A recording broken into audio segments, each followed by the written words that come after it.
रेत से एक ऐसी हस्ती उभरी जिसकी शजाअत का लोहा सिर्फ जमीन वालों ने नहीं बल्कि आसमान वालों ने भी माना। एक ऐसा बहादुर जिसकी तलवार जुल्फ़िकार जब म्यान से निकलती थी तो बातिल के बड़े बड़े सरदारों के सांस रुक जाते थे। एक ऐसा हुक्मरान जिसके पास दुनिया की दौलत कदमों में थी मगर उसने जौ की रोटी को तरजीह दी। आज हम तारीख के उस औराक को पलटेंगे जिस पर एक ही नाम लिखा है, शेर खुदा, फातिह खैबर, हैदर कर्रार, हजरत अली इब्ने अबी तालिब। ये कहानी सिर्फ एक जंगजू की नहीं, ये कहानी है इश्क और ताकत के उस कमाल की जिसकी मिसाल आज तक दुनिया पेश करने से कासिर है। मक्का की वादी जहां हर तरफ बुतों की पूजा होती थी, वहीं 13 रजब को एक ऐसा बच्चा दुनिया में आया जिसने अपनी पेशानी कभी किसी बुत के सामने नहीं झुकाई। शायद यही वजह है कि तारीख उन्हें कर्रमल्लाहु वजहा लिखती है, यानी वो चेहरा जिसे अल्लाह ने बुजुर्ग व बरतर कर दिया। आपकी परवरिश किसी आम घराने में नहीं हुई बल्कि आपकी तरबियत बराह रास्त नबी करीम सल्लल्लाहु अलैहि वसल्लम की गोद में हुई। जरा सोचें, जिसका मुरब्बी और उस्ताद खुद रसूल खुदा हो, उसका किरदार कैसा होगा। बचपन ही से हजरत अली का मिजाज आम बच्चों जैसा न था। जब कुरैश के बच्चे खेल कूद में मसरूफ होते, अली नबी के कदमों में बैठकर हिकमत व दानाई सीख रहे होते। ये वही इब्तिदाई दौर था जिसने आपको न सिर्फ जिस्मानी तौर पर बल्कि रूहानी तौर पर भी फौलाद बना दिया था। फिर वो रात आई जो किसी भी आम इंसान का पत्ता पानी करने के लिए काफी थी। शबे हिजरत। मक्का के तमाम कबाइल के खूनखार कातिल नंगी तलवारें लेकर नबी के घर का मुहासरा कर चुके थे। मौत दरवाजे पर दस्तक दे रही थी। अल्लाह के रसूल ने हिजरत का इरादा फरमाया, लेकिन बिस्तरे रसूल खाली नहीं छोड़ना था। यहां सवाल यह था कि वो कौन है जो अपनी जान का सौदा करे। वो कौन है जो वहां सोए जहां तलवारों की बारिश होने वाली है। ऐसे में सिर्फ एक ही शेर आगे बढ़ा, अली। तारीख गवाह है कि उस रात हजरत अली ऐसी पुरसुकून नींद सोए जैसे वो दुश्मनों के घेरे में नहीं बल्कि मां की आगोश में हों। उस रात अली ने दुनिया को बता दिया कि बहादुरी जिस्म के डोले से नहीं बल्कि ईमान की पुख्तगी से आती है। वक्त गुजरता गया और इस्लाम के खिलाफ साजिशें बढ़ती गईं। सन 5 हिजरी ग़ज़वा-ए खंदक का मकाम। मदीना के गिर्द खंदक खुदी हुई थी और कुफ्फार का सबसे बड़ा पहलवान अम्र बिन अब्द वद खंदक फलांग कर मुसलमानों को ललकार रहा था। ये वो पहलवान था जिसे 1000 सवारों के बराबर समझा जाता था। उसकी आवाज गरज रही थी, है कोई जो मुझसे लड़े, है कोई जो जन्नत में जाना चाहता हो। सहाबा में खामोशी छा गई।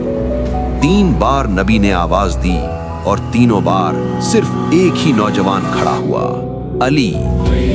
जब अली मैदान में गए तो धूल उड़ी, तलवारों की झनकार सुनाई दी और फिर फिजा में सिर्फ एक नारा गूंजा, अल्लाहु अकबर। अम्र बिन अब्द वद का सर जमीन पर था और अली की तलवार फिजा में। नबी करीम ने फरमाया, आज कुल का कुल ईमान कुल के कुल कुफ्र के मुकाबले पर है। लेकिन हजरत अली की शुजाअत का सबसे बड़ा इम्तिहान अभी बाकी था। सन 7 हिजरी, मकामे खैबर। ये यहूदियों का वो कला था जो लोहे और पत्थर का पहाड़ मालूम होता था। मुसलसल कई दिन तक लश्कर इस्लाम कला फतह करने की कोशिश करता रहा मगर नाकामी हुई। फौजें थक चुकी थीं, उम्मीदें दम तोड़ रही थीं। फिर वो तारीखी ऐलान हुआ जिसने जंग का पासा पलट दिया। रसूल खुदा ने फरमाया, कल मैं ये झंडा उस शख्स को दूंगा जो अल्लाह और रसूल से मोहब्बत करता है اور اللہ اور رسول اس سے محبت کرتے ہیں۔ اگلی صبح علم حضرت علی کے ہاتھ میں تھا۔ آپ کی آنکھوں میں آشوب یعنی تکلیف تھی۔ نبی نے اپنا لعاب دہن لگایا اور پھر علی طوفان بن کر خیبر پر ٹوٹ پڑے۔ مرحب جیسا دیو ہیکل جنگجو ایک ہی وار میں کاٹ دیا گیا۔ اور پھر تاریخ نے وہ منظر دیکھا جو عقل تسلیم کرنے سے انکاری ہے۔ جنگ کی شدت میں آپ کی ڈھال گر گئی تو آپ نے قلعہ خیبر کا وہ بھاری آہنی دروازہ جسے 40 آدمی مل کر ہلاتے تھے اپنے ننگے ہاتھوں سے اکھاڑ دیا اور اسے ڈھال بنا کر جنگ لڑتے رہے۔ یہ جسمانی طاقت نہیں تھی، یہ وہ روحانی قوت تھی جسے ید اللہ کہا جاتا ہے۔ مگر ٹھہریے، اگر آپ سمجھتے ہیں کہ علی صرف بازو کی طاقت کا نام ہے تو آپ نے علی کو ادھورا پہچانا ہے۔ علی تلوار بھی ہیں اور قلم بھی، علی جلال بھی ہیں اور جمال بھی۔ نبی کریم نے فرمایا، میں علم کا شہر ہوں اور علی اس کا دروازہ ہے۔ یہ وہ دماغ تھا جس نے منبر پر بیٹھے بیٹھے ریاضی کے ایسے مسائل حل کیے جو آج سپر کمپیوٹرز بھی سوچنے پر مجبور ہیں۔ یہ وہ حکمت تھی جس نے نہج البلاغہ کی شکل میں دنیا کو عدل، سیاست اور زندگی گزارنے کا آئین دیا۔ آپ کا قول ہے، حکومت کفر کے ساتھ تو چل سکتی ہے مگر ظلم کے ساتھ نہیں چل سکتی۔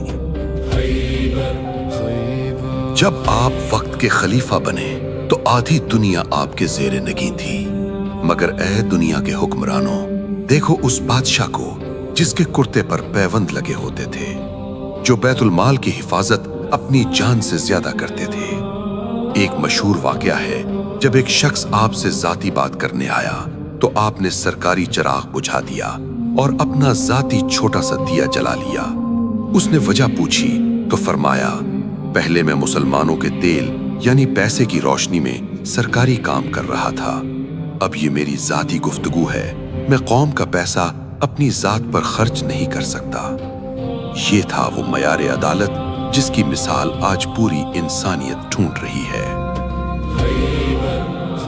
حضرت علی کا ذکر کسی خاص دن یا تاریخ کا محتاج نہیں، چاہے 13 رجب کی نسبت ہو یا سال کا کوئی بھی لمحہ، ہم اس عظیم کردار کو یاد کر رہے ہیں جس نے ہمیں بتایا کہ بہادری ظلم کرنے میں نہیں بلکہ مظلوم کا ساتھ دینے میں ہے، طاقت کمزور کو دبانے میں نہیں بلکہ گرے ہوئے کو اٹھانے میں ہے۔